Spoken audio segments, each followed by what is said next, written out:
Okay, so quiz 6 for you all includes, let's see, the Long Telegram by George Kennan, a letter from President Kennedy to a woman, a SNCC leaflet, Chicago chapter of SNCC SNCC, George Wallace speech. All those are documents. What was this? So Kennan's long telegram, I don't have the numbers in front of me, but yeah. Kennedy's letter to this woman whose brothers died in Vietnam. A SNCC leaflet from Chicago, and a George Wallace speech. So those are your 4 from Reading the American Past. The numbers on the syllabus. I found out last time, if you have Launchpad, the latest version, some of those have changed. So if you get to whatever numbers listed in the course schedule, and it's not the documents I'm describing, then definitely let me know. Apparently the latest version, like last time, didn't have the Jacob Reese bit on the abandoned babies. So you gotta let me know these things. And then in terms of lectures, we had 1950s and the Suburban Ideal.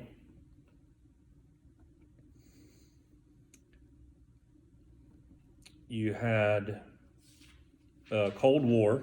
That was the one that's just in Kaltura because I didn't come that day, I think is the case. You had Domestic 1960s, where we talked about Great Society, the student movement, the civil rights movement, the anti-war movement. And then you also had the Conservative Counter-Revolution lecture from last week. So that's your content. It's 4 lectures, 4 documents. Going back to Kennan and the long telegram. The reason Kennan writes this memo that becomes known as the long telegram is we're the beginnings of the Cold War. We are going from a position of being allies with the Soviet Union to adversaries. Kennan has been there as a diplomat working for the State Department in Moscow and America's embassy for some time, and he was thought to be the expert about, what is the Soviet government thinking?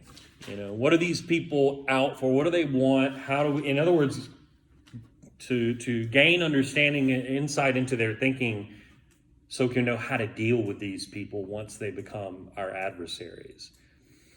And Kennan writes back, this long memo about here's the way that these people think. So you should pay attention to, what does Kennan say is their sort of general outlook on things when it comes to capitalism and communism in the world. According to Kennan now, the Soviet leaders, consider it a possibility that America and American capitalism can coexist in the world with the Soviet Union and global communism? Is there some way that could happen? Or do they view it more as there's no possible way, the world is not sort of big enough for there to be a permanent peaceful coexistence for these two ideologies, these two systems of capitalism and communism? So how does Kennan characterize the Soviet mindset?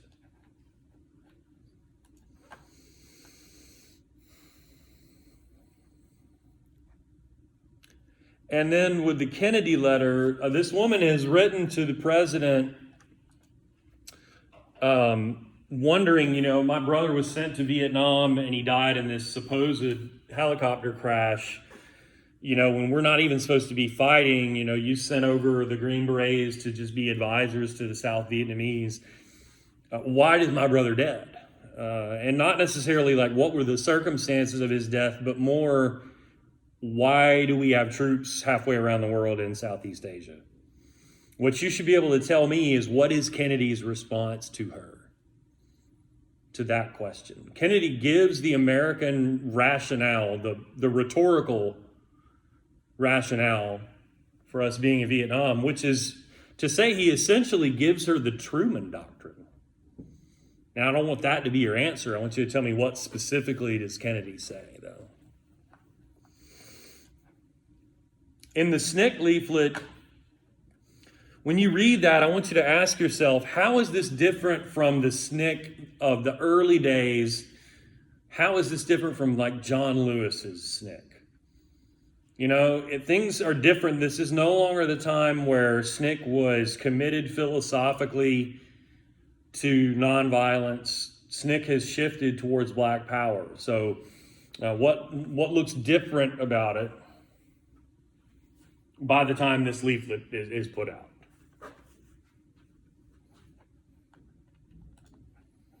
And then the Wallace speech, just tell me what is Wallace speaking out about and according to him, why? This is like with the Lincoln speech where he was very angrily denouncing the Kansas-Nebraska Act. Wallace here is talking about a specific piece of legislation, and he sort of lays out why he is angry about it and opposed to it. And you should be able to give that back to me.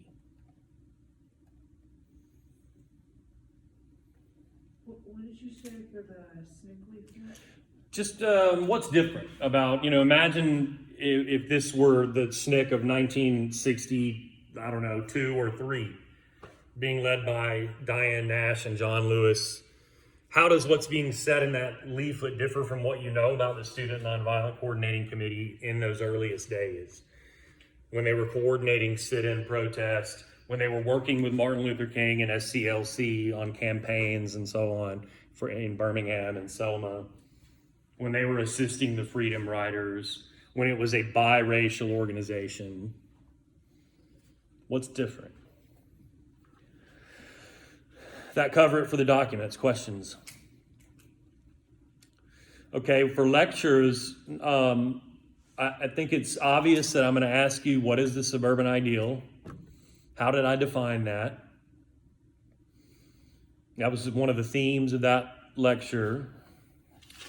And be able to tell me too, along the way, we're able to say, okay, here are the barriers to accessing this version of the American dream that is the suburban ideal. So because of certain barriers, and you can maybe tell me what those are, who is unable to attain this version of the American dream? And then at the same time, we talked at the end about some people who rejected it as a sort of goal, as a life goal, or an ideology, or a guiding light, if you will. They reject it out of hand. Tell me, who are those people and why do they reject it? Or what is the essence of their rejection?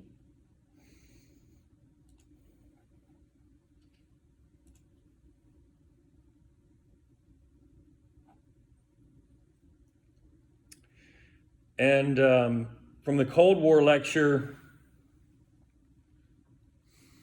we talked about the divide in Europe post-World War II and how the United States uses the Marshall Plan to shore up Western Europe economically and to cultivate healthy relationships with allies in Western Europe. But there's nothing they can do about Eastern Europe because it's occupied by the Soviet Red Army. You should be able to tell me what happens in the East. What is the Eastern Bloc? That would include East Germany, Czechoslovakia, Poland, Hungary, Romania, Bulgaria. What happens in those countries? Very different from the Marshall Plan and the creation of NATO. And of course, I'm going to ask about proxy wars. So you should be able to tell me what those are, what role they play in the Cold War. We talked about some of the proxy wars. Obviously, Vietnam is an example of that. The Korean War is an example of that. What happens in Cuba, we talked about, as an example of that. What happens in Afghanistan with the Soviet Union in the 1980s is an example of that, so on.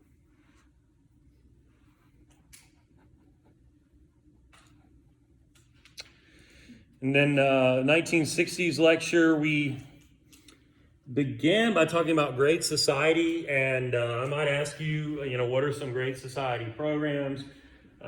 We talked about several of those. Of course, the cornerstones are Medicare and Medicaid, so it's possible I could ask something like related to that. And then we talked about the student movement, and which sometimes overlapped with either the anti-war movement or the civil rights movement. But remember, I zeroed in on a small number of specific instances of campus protests. Like we talked about what happens at Berkeley, the free speech movement.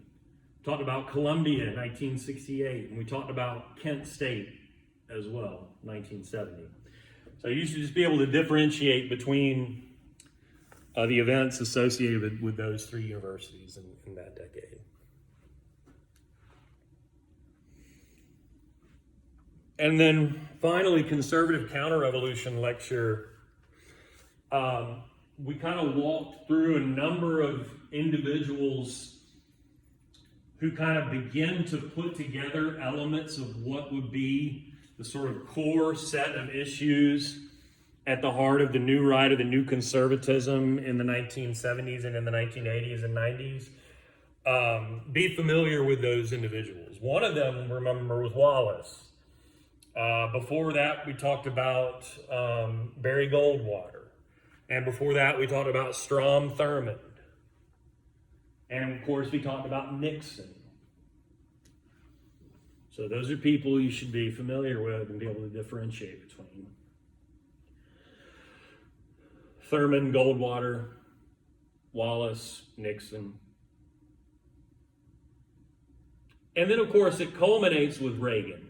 And of course, you need to know about Reagan and his presidency and this being sort of breakthrough moment for this conservative counter-revolution, where he adopts the core set of issues that those individuals had begun to put together, but also he builds this new coalition. It's similar to what the Democratic Party did with the first election of Franklin Roosevelt, the beginnings of the New Deal. You should be able to tell me who are part of that new coalition. Who's in the Reagan coalition, right? Who are the voters that are flocking to his newly redesigned, if you will, Republican Party? And what are their concerns?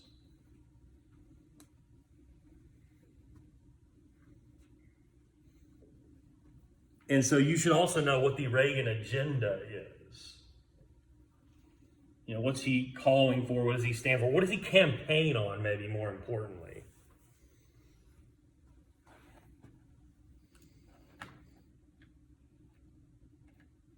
Questions? Yes. Just want to take a party real quick. The 1960, the first part of the last one that you just went over again. I just didn't get to write it all. So the one about the individuals who are putting together the core. Before that. So that would have been the 1960s lecture. Sorry, no, what you said before. I'm done. Can't speak today. Can't think. So I was talking about you should be familiar with Strom Thurmond, Barry Goldwater, Wallace, and Nixon, and how they sort of begin to put it together. I mean, you're talking about a counter-revolution that culminates in the election of Reagan. So with Reagan, it all comes together. They're beginning to put it together in terms of what are the issues we can focus on, what's the rhetoric we can use, and who can we appeal to. And remember, a lot of what Thurmond did would have been considered out of character in his Democratic Party at the time. But then we have Goldwater, who's this senator from Arizona, who is acting more like a white Southerner from the South. And then we have such a person in Wallace, but who has to deal with the defeat of Jim Crow by adopting this new code language or code speak with, to appeal to people's sense of racial entitlement and racism. And then you have Nixon, who is the first Republican candidate to target the white South as a constituency. And then you have the failure of the Carter administration, and then Reagan puts it all together, right? So for that one, I think you're talking about, it was just be familiar with the contributions to this of Thurmond, Goldwater, Wallace, Nixon. Okay. Other questions? Okay. Well, thanks for being here.